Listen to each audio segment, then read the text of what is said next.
day, everyone. I am Mark Eduardo Raimundo of Claveria Group. My topic is about the model of supervision. There are many models of supervision.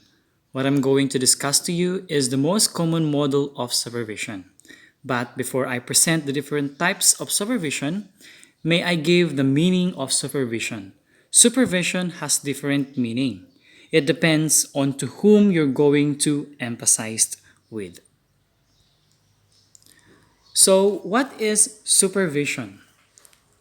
Supervision emphasizes on administration is what school personnel do with adults and things to maintain or change the operation of the school in order to directly influence the attainment of majority instruction goals. That is according to Harris and Bezard of 1969.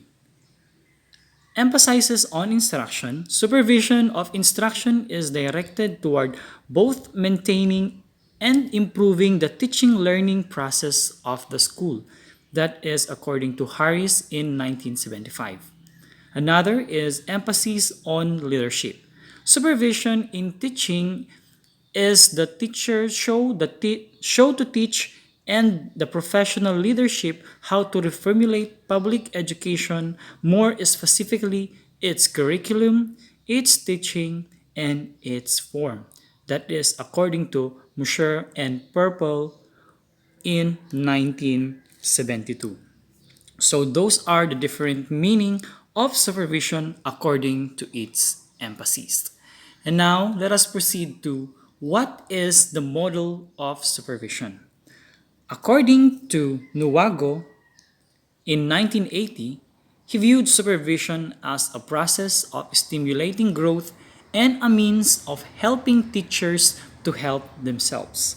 And according to Ohelabi in 1981, he describes supervision as a constant and continuous process of personal guidance based on frequent visit to a school to give concrete and constructive advice and encouragement to teachers so as to improve the learning and teaching situations in a school.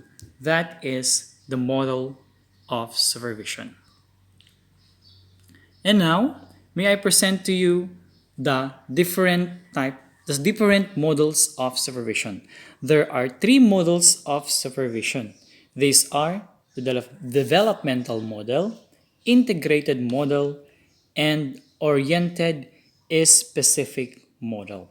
So, what do we mean by developmental model? Developmental models of supervision is the notion that individuals are continuously growing in combining our experience and with hereditary predisposition, we develop strength and growth areas. The objective of this model is to maximize and identify the growth needed for the future.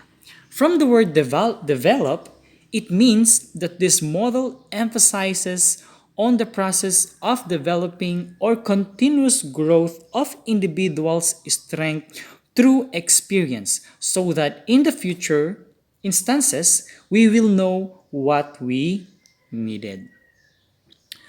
Stoltenberg and Delworth of 1987 described developmental model with three levels of supervises.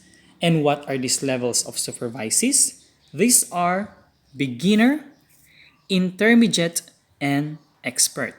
What is beginner?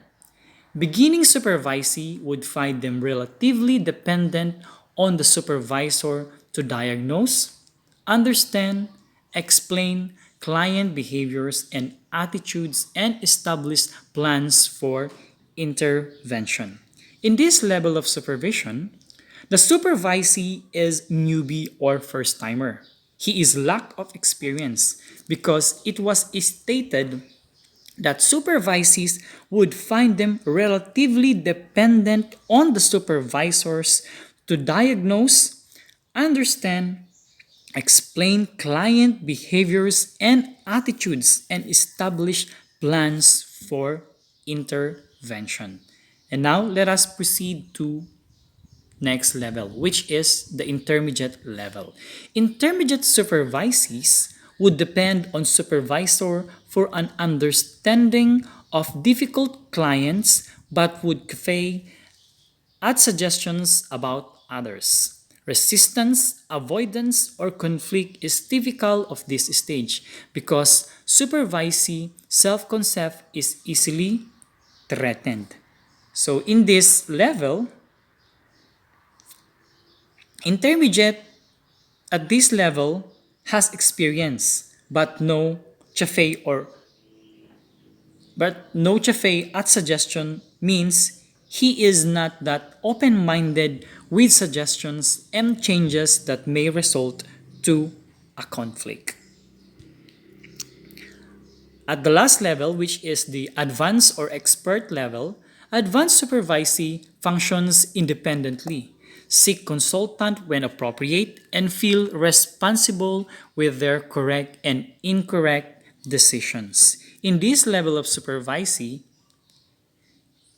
At this level of supervisee, the supervisee is well experienced and know how to manage and respond properly to the different instances or problem occurs. What about you, classmate? What level are you in? Are you at the beginner, intermediate, or maybe expert? And now, let us proceed to the next level of supervision, which is integrated model. Integrated model of supervision are described as eclectic. This allows the clinician to integrate several models into working paradigm. Some supervisors may choose to lecture, counselor, approach, co-therapies, and others. The purpose is to help identify the obstacles that prevent the supervisee from learning, growing, and ultimately helping the client sitting before them.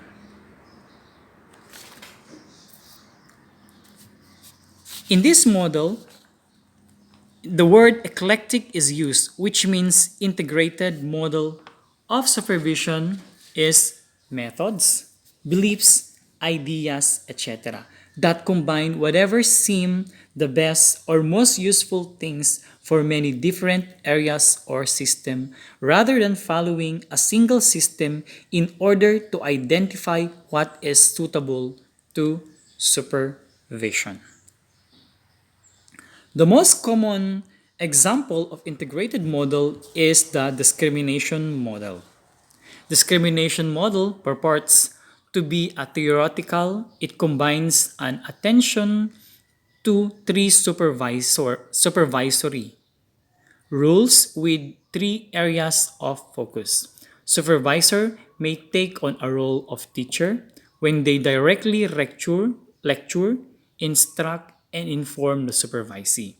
Supervisors may act as a counselor when they assist supervisees in noticing their own blind spot or the manner in which they are unconsciously hooked by the client issue. When supervisors relate as a colleagues during co-therapy, they might act in a consultant role. Each of the three rules is task specific for the purpose of identifying issues in supervisions.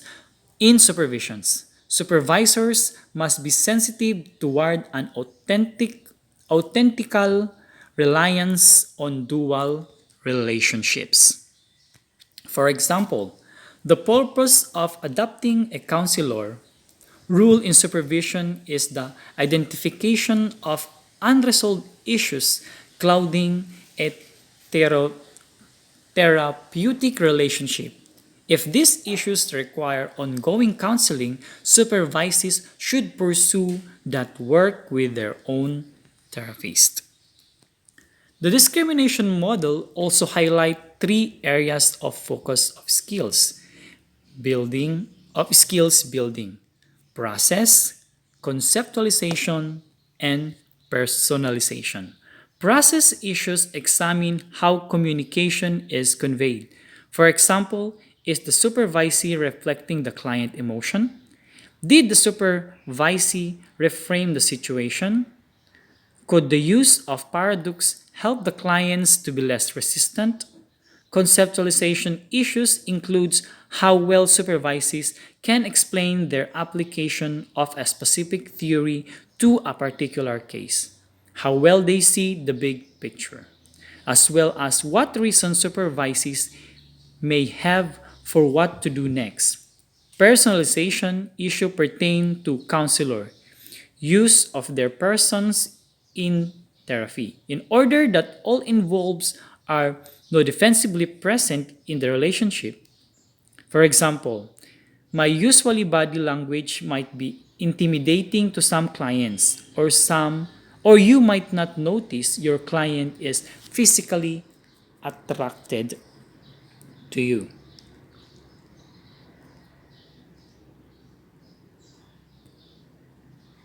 And now let us proceed to the last model of supervision, which is the orientation specific model.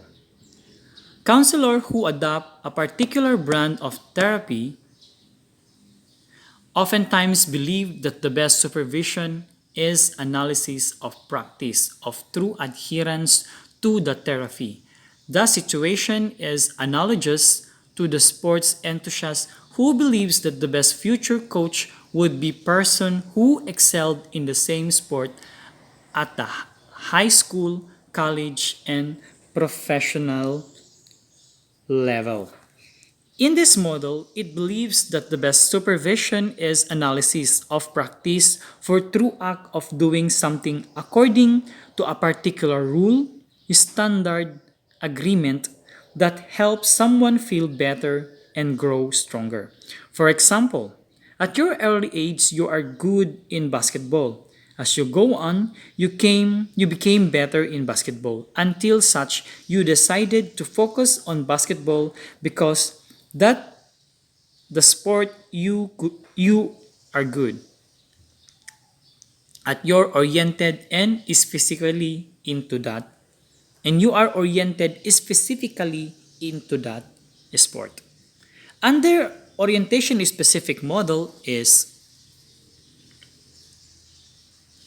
psychoanalytic supervision of Eckstein and Wallerstein.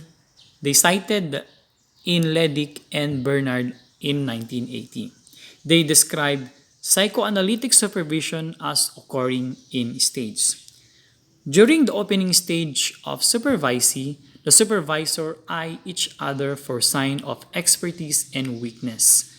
This leads to each person's attributing a degree of influence or authority to other.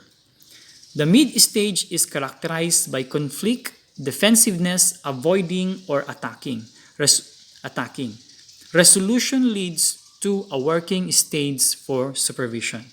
The last stage is characterized by a more silent supervisor, encouraging supervisees in their tendency towards independence. This stage is getting to know stage, wherein supervisor and the supervisee identifies their strengths and weaknesses in order to do better in supervision. Next is the behavioral supervision of Ledick and Bernard in 1980. Behavioral supervision views client problems as a learning problem. Therefore, it requires two skills. This is identification of the problem and selection of the appropriate learning techniques. Supervisees can appreciate as co-therapies to maximize modeling and increase the proximity of reinforcement. Supervisees also can engage in behavioral rehearsal prior to working with clients. From the word behavioral alone, we can say that this supervision focuses on the problem of behavior or attitudes and it focuses on appropriate technique to handle it. Another example is systematic therapies. They argue that supervision should be therapy-based and theoretically consistent. Therefore, if counseling is structural, supervision should provide clear boundaries between supervisor and therapist. Strategic, strategic supervisors could first manipulate supervisees to change their behavior. Then, once behavior is altered, initiate discussions aimed at supervisees' insight. So, I guess that is self explanatory. And the last is from Bernard and Goodyear of 1992. They summarize the advantages and disadvantages of psychotherapy based supervision models. When a supervisee and supervisors share the same orientation, modeling is maximized as the supervisor teaches, and theory is more integrated into training. When orientation class, conflict, or parallel process issues may predominate.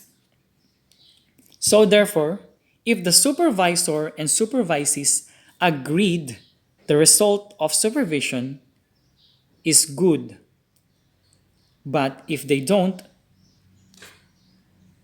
conflict will arise. And that is my topic. And that is my topic about the model of supervision. Thank you and God bless.